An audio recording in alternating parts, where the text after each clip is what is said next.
ପ୍ରଭୁ ଶ୍ରୀରାମଙ୍କ ବଂଶ ରଘୁବଂଶ ଆରମ୍ଭର କଥା। ଚକ୍ରବର୍ତ୍ତୀ ମହାରାଜ ଦିଲ୍ଲୀପଙ୍କର କୌଣସି ସନ୍ତାନ ନଥିଲେ। ଥରେ ସେ ତାଙ୍କ ପତ୍ନୀ ସୁଦକ୍ଷିଣାଙ୍କ ସହିତ ମହର୍ଷି ବଶିଷ୍ଠଙ୍କ ଆଶ୍ରମକୁ ଗଲେ। ପୁତ୍ର ପାଇବା ପାଇଁ ମହର୍ଷିଙ୍କୁ ପ୍ରାର୍ଥନା କଲେ। ମହର୍ଷି ପ୍ରାର୍ଥନା କରି କହିଲେ, ଆପଣ ଆସିବା ସମୟରେ ଠିଆ ହୋଇଥିବା କାମଧେନୁକୁ ପ୍ରଣାମ କରିନାହାନ୍ତି। ଶୀଘ୍ର ଆସିବା ପାଇଁ କାମଧେନୁକୁ ଚାହିଁବି ନାହାନ୍ତି। ସେ ଆପଣଙ୍କୁ ଅଭିଶାପ ଦେଇଛି। ତାର ସେବା ନ କରିବା ପର୍ଯ୍ୟନ୍ତ ଆପଣଙ୍କୁ ପୁତ୍ରପ୍ରାପ୍ତି ହେବ ନାହିଁ। ମହାରାଜ କହିଲେ, ସବୁ ଗାଈ ତ କାମଧେନୁର ବଂଶଧର। ସେମାନଙ୍କ ସେବା କରିବା ଅର୍ଥ କାମଧେନୁର ସେବା କରିବା। ମୁଁ ଗାଈର ସେବା କରିବି। ବଶିଷ୍ଠ କହିଲେ, ମୋ ଆଶ୍ରମରେ ଯେଉଁ ଗାଈ ଅଛି ତାର ନାଁ ନନ୍ଦିନୀ। ସେ କାମଧେନୁର ପୁତ୍ରୀ। ଆପଣ ତାର ସେବା କରନ୍ତୁ। ସେଇଦିନଠାରୁ ମହାରାଜ ଦିଲ୍ଲୀପ ନନ୍ଦିନୀଙ୍କର ସେବା କରିବାକୁ ଲାଗିଲେ। ନନ୍ଦିନୀ ପଛେ ପଛେ ସେ ଯାଆନ୍ତି। ନନ୍ଦିନୀ ଠିଆ ହେଲେ ସେ ଠିଆ ହୋଇ ପଡ଼ନ୍ତି, ବସିଲେ ବସି ପଡ଼ନ୍ତି, ସେ ଖାଇଲେ ନିଜେ ଖାଆନ୍ତି। ନନ୍ଦିନୀ ଜଳପାନ କଲେ ସେ ନିଜେ ଜଳପାନ କରନ୍ତି। ତା ଦେହରେ ମାଛି ବି ବସିବାକୁ ଦିଅନ୍ତି ନାହିଁ। ସନ୍ଧ୍ୟା ସମୟରେ ନନ୍ଦିନୀ ଆଶ୍ରମକୁ ଫେରିଲେ ମହାରାଜ ମଧ୍ୟ ଫେରିଥାନ୍ତି। ରାତିରେ ନନ୍ଦିନୀ ପାଖରେ ଏକ ଦୀପ ଜଳାଇ ନିଜେ ତା ପାଖାପାଖି ଶୋଇପଡ଼ନ୍ତି। ଏହିପରି 1 ମାସ ବିତିଗଲା। 1 ମାସ ସେବା କରିବା ପରେ ଥରେ ବଣରେ ନନ୍ଦିନୀ ଚରୁଥିବା ସମୟରେ ମହାରାଜ କିଛି ଫୁଲକୁ ଦେଖି ଆକର୍ଷିତ ହୋଇ ଫୁଲକୁ ଚାହିଁ ରହିଥିଲେ। ସେହି ସମୟରେ ନନ୍ଦିନୀ ତାଙ୍କଠାରୁ ଟିକେ ଆଗକୁ ଚାଲିଗଲା। ଟିକେ ପରେ ଜୋରରେ ଚିତ୍କାର ଶୁଣିବାକୁ ମିଳିଲା।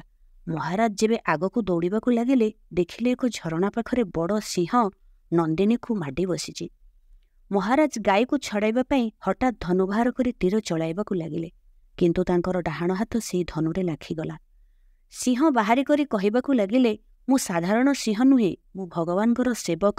ଆପଣ ଫେରିଯାଆନ୍ତୁ। ଯେଉଁ କାମ ଆପଣ ଧୈର୍ଯ୍ୟର ସହିତ କରିପାରିବେ ନାହିଁ, ତାକୁ ଛାଡ଼ିଦେବାରେ କିଛି ବି ଦୋଷ ନାହିଁ। ମୁଁ ଭୋକିଲା ଅଛି, ଏବେ ଗାଈକୁ ଖାଇ ଭୋକ ମେଣ୍ଟାଇବି। ମହାରାଜ ଦିଲ୍ଲୀପ କହିବାକୁ ଲାଗିଲେ, ଆପଣ ଭଗବାନଙ୍କର ସେବକ, ମୁଁ ପ୍ରଣାମ କରୁଛି। କିଛି କ୍ଷଣ ରହିବା ଦ୍ୱାରା ଓ କଥା ହେବା ଦ୍ୱାରା ମିତ୍ରତା ସୃଷ୍ଟି ହୁଏ।